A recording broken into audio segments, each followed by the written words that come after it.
My name is Eugene Jay Gregorio from BSE CE1. The scientist that I chose in revolutionary scientist is William Harvey. William Harvey, born April 1, 1578, Folkestone, Kent, England, died June 3, 1657 in London.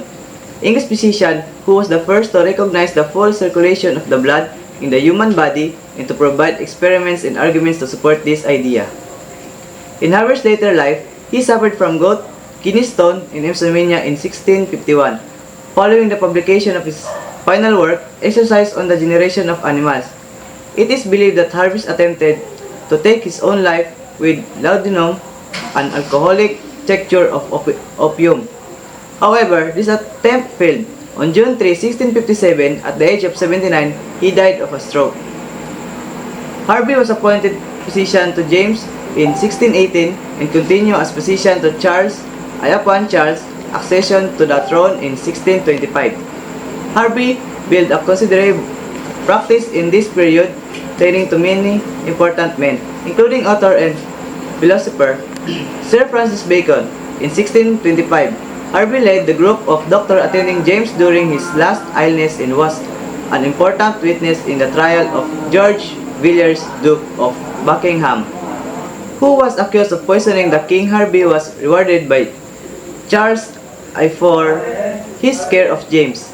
Charles and Harvey seems to have enjoyed an amicable relationship, Harvey being allowed to experiment on the royal herd of deer and representing interesting medical cases to the king.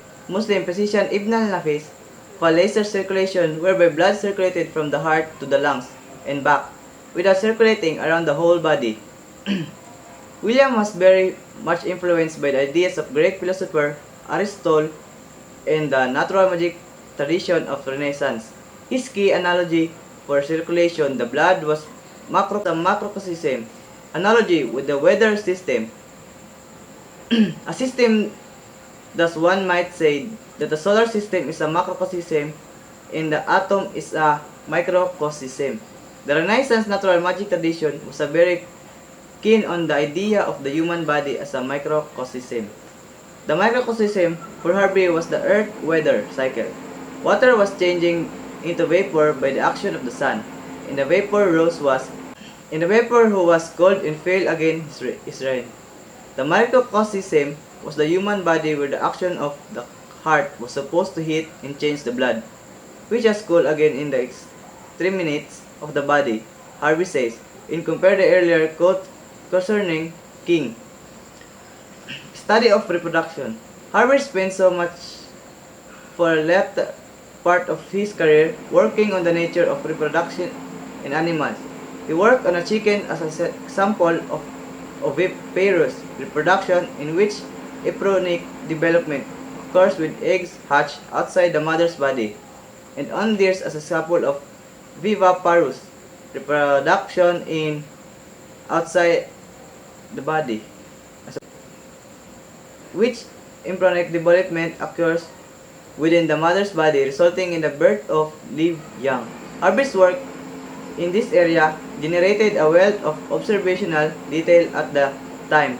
Reproduction was poorly understood, and Harvey investigated issue of the role of sperm and menstrual body in the formation of the embryo. His observations were excellent, but such matters could not be resolved properly without the use of the microscope. According to evidence about William Harvey's demeanor, he was described as a hilarious but incredible precise man. How he would be frequently fall asleep thinking about something, and how he was always prepared for a honest and direct talk. He also cherished the night scenes, according to legend. It was then that he could best think, which is why occasionally hid out in caverns. Harvey, a frequent coffee user, would read out every morning, brush his hair as he made his way to the field with enthusiasm. Thank you guys.